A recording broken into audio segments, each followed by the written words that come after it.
مدارس زندہ باد، دینی مدارس زندہ باد۔ اللہ تعالیٰ نے جب زمین کو پیدا فرمایا، زمین میں حرکت پیدا ہوئی، لرزنے لگی، جنبش کرنے لگی، اس لیے وہ پانی کے اوپر، اور پانی پہ کوئی بھی گول چیز چھوڑ دو تو وہی حرکت کرے۔ تو زمین کو جب اللہ تعالیٰ نے پانی پر رکھا تو ہل رہی، لرزہ اس پر آ رہا۔ اللہ تعالیٰ نے زمین کو ایک جگہ ٹھہرانے کے لیے، قائم کرنے کے لیے اور توازن قائم کرنے کے لیے پہاڑ کاٹ دیے۔ اللہ پہاڑ پیدا کیا اور جگہ جگہ پہاڑ ڈال دیے تاکہ زمین میں توازن ہو جائے اور وہ ٹھہری رہے، ہلے نہیں۔ جب اللہ نے یہ کام کیا تو فرشتوں کو بڑی حیرانی ہوئی، بڑا تعجب ہوا اور کہنے لگے الہ العالمین، ہم تو آپ کی زمین اتنی بڑی مخلوق اس کو دیکھ کر ہی حیران، ایسی زمین آپ نے بنائی، اتنی لمبی چوڑی بنائی، اس کو دیکھ کر ہی ہم حیران تھے، لیکن اللہ آپ نے پہاڑ بنائے جن پہاڑوں نے زمین کو ہی قابو کر لیا، اس کی نقل و حرکت، زلزلے کو روک دیا۔ اب فرشتے سوال کر رہے ہیں، اے اللہ آپ کی مخلوقات میں زمین اور پہاڑ سے بھی بھاری اور وزنی قوت والی کوئی چیز ہے؟ اللہ نے ارشاد فرمایا کیوں نہیں، میری مخلوقات میں ایسی چیز جو پہاڑوں کو اور زمین کو قابو میں کرے، لوہا ہے، لوہا، اس کی جیسی بھی بنائی آپ نے، ہتھوڑا بنایا آپ نے، پتہ نہیں کیا کیا چیز بنایا، پہاڑ قابو میں کر لی، زمین قابو میں کر لی، پہاڑ کے پہاڑ صاف ہو گئے جیسے بھی۔ فرشتوں نے جب یہ بات سن لی تو اور حیران ہوئی اور عرض کرنے لگے الہ العالمین، کوئی ایسی چیز بھی ہے جو لوہے کو قابو کر لیتی ہے؟ آپ کی مخلوق اتنی مضبوط ہے لوہا۔ وَأَنزَلْنَا الْحَدِيدَ فِيهِ بَأْسٌ شَدِيدٌ، اللہ خود اس کی تعریف کر رہا۔ اللہ نے فرمایا کیوں نہیں، ہم نے اس سے بھی زیادہ قوی چیز آگ پیدا کی ہے، وہ آگ لوہے کو بھی قابو کرتی ہے، پگھلا دیتی ہے اور جو چاہے اس کو بناؤ۔ فرشتوں کا الہ العالمین آگ سے بھی بھاری کوئی چیز ہے؟ فرمایا ہاں پانی، جو آگ کو بھی کنٹرول کرتی ہے، آگ کو بھی بجھاتی ہے۔ اے اللہ کوئی اور چیز آگ سے بھی بھاری ہے؟ ہاں کیوں نہیں، ہوا جو پانی کو بڑھائے گا، سکھا دے گا۔ ایسے وہ سوالات کرتے رہے۔ آخر میں اللہ تعالیٰ انہوں نے فرمایا، فرشتوں نے عرض کیا الہ العالمین ان سے بھی بھاری اور قوی مضبوط کوئی چیز ہے آپ کے یہاں؟ ارشاد فرمایا ہاں، ابن آدم انسان، ابن آدم کا صدقہ، ابن آدم کا صدقہ اور خیرات کرنا، جب وہ صدقہ کرتا ہے، خیرات کرتا ہے، وہ تو میرے غصے کو ہی بجھا دیتا ہے۔ صدقہ اور خیرات اتنی قوی اور مضبوط چیز ہے کہ میرا غصہ اس سے بجھ جاتا ہے۔ ان الصدقۃ تطفئ غضب الرب، یہ حدیث، صدقہ کرنا، خیرات کرنا اللہ کے غصے کو ٹھنڈا کرنا، اتنی قوی چیز جو اللہ کے غصے کو بجھا دے۔ اللہ قوی ہے، اس کی ساری صفتیں بھی قوی ہیں، جب اللہ کو غضب آتا ہوگا تو وہ کتنا قوی ہے۔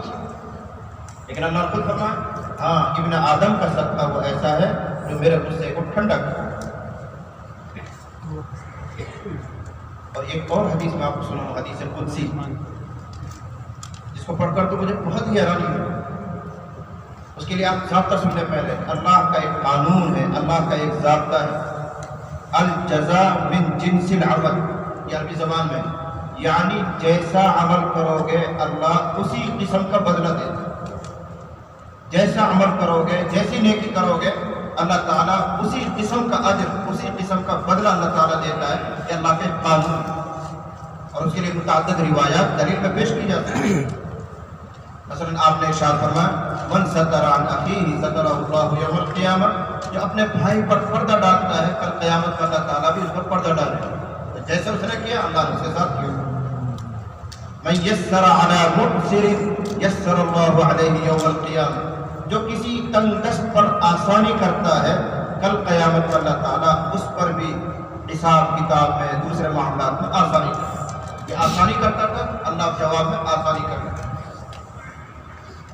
ایسی بہت سی روایات حدیث شریف میں، ارحموا من فی الارض یرحمکم من فی السماء، زمین والوں پر رحم کرو، آسمان والا تم پر رحم کرے۔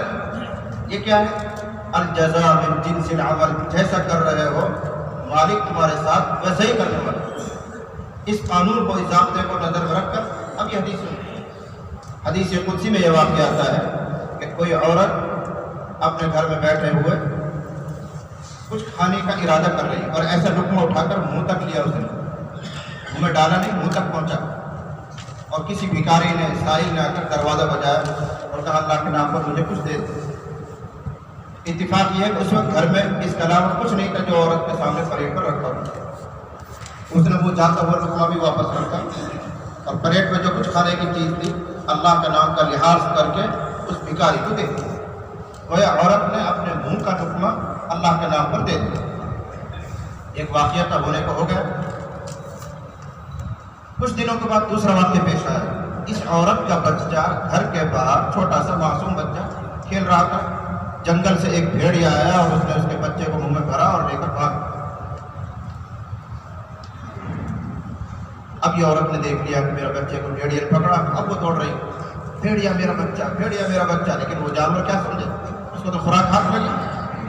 بھیڑیا آگے آگے، عورت پیچھے پیچھے، ڈھیلے پھینک رہی ہے، ٹیپ مار رہی ہے، لیکن وہ تو چھوڑنے کے لیے تیار نہیں اور منہ میں بچے کو دبائے بھاگا جا رہا۔ اللہ تعالیٰ نے فرشتے کو بھیجا، جلدی جاؤ، بھیڑیے کے منہ میں سے بچے کو واپس نکالو۔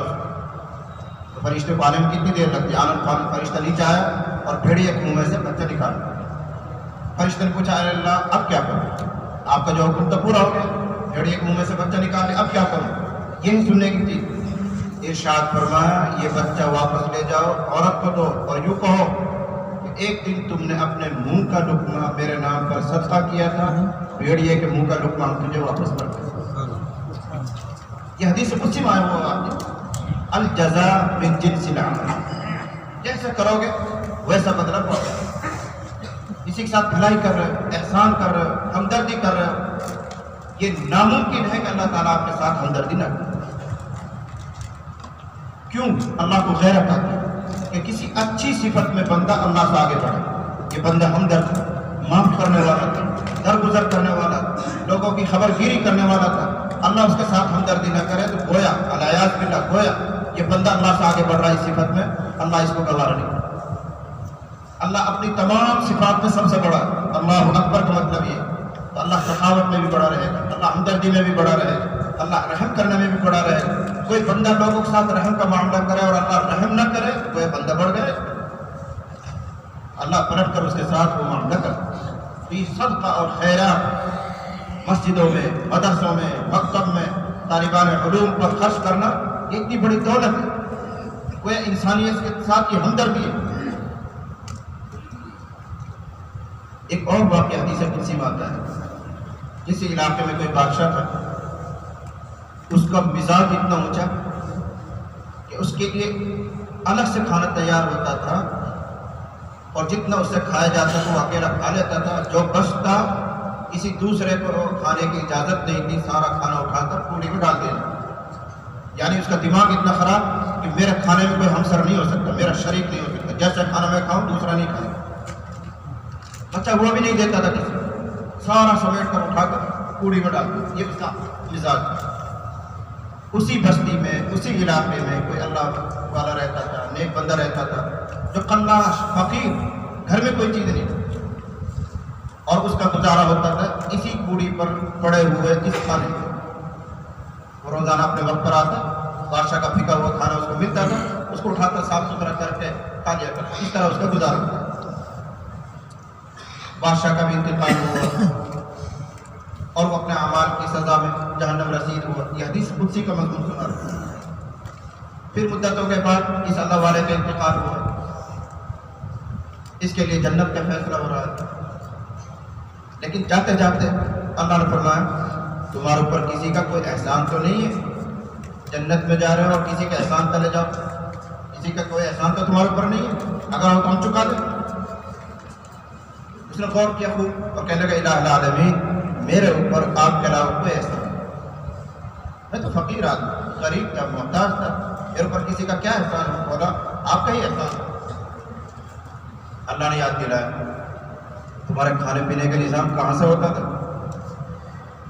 تو اس کو فوراً یاد آیا، کہنے لگا ہاں الہ العالمین، ایک بادشاہ تھا جو زائد کھانے کو کوڑی پہ پھینک دیا کرتا تھا، میں اٹھا کر صاف ستھرا کھا لیتا تھا، گزارا کرتا تھا، یہ میرا انتظام تھا۔ ابھی وہ اللہ کو اس طرح جواب دے رہا ہے، رودات سنا رہا ہے، کارگزاری سنا رہا ہے، اللہ نے فرشتوں کو حکم فرمایا، جہنم سے اس بادشاہ کو نکال کر لایا گیا، اور جیسے وہ سامنے آیا تو اس اللہ والے کا الہ العالمین یہی وہ بندہ ہے، یہی وہ بادشاہ ہے جو ہمارے علاقے کا بڑا تھا اور کھانا پھینکا کرتا تھا، اس کا پھکا ہوا کھانا میں استعمال کرتا تھا، اس طرح گزارا کرتا تھا۔ اب سنو حدیث کے جملے، اللہ نے ارشاد فرمایا کہ اس نے وہ کھانا پھینکتے وقت، اس ظالم نے کھانا پھینکتے وقت اگر صدقے کی نیت کر لی ہوتی تو میں اس کو جہنم میں نہ ڈال، کوئی اور نیکی کی یا نہ کی اس سے کوئی بحث نہیں، وہ کھانا پھینکتے وقت یہ نیت کر لیتا کہ یہ صدقہ ہے، اللہ کے مخلوق چرندے پرندے کوئی انسان کوئی جانور کھائے گا، صدقے کی نیت کر لیتا کہ میں اس کو جہنم میں نہ ڈالوں، لیکن پھر بھی اپنے بندے کو اللہ فرما رہے ولی صفت کہ اس کا ہاتھ پکڑ اور دونوں اب جنت میں چلے جاؤ، یہ تیرا ذریعہ بنا تھا وہاں کھانے پینے۔ تو صدقہ خیرات اتنی بڑی چیز، اس کے لیے فرمایا جا رہا ہے کہ انسان کا ہر عمل منقطع ہو جاتا ہے، سلسلہ ٹوٹ جاتا ہے، مگر ایک عمل ایسا ہے، دین ہے، ان میں سے پہلا عمل ایسا ہے کہ مرنے کے بعد بھی اس کا اجر اور ثواب جاری رہتا ہے۔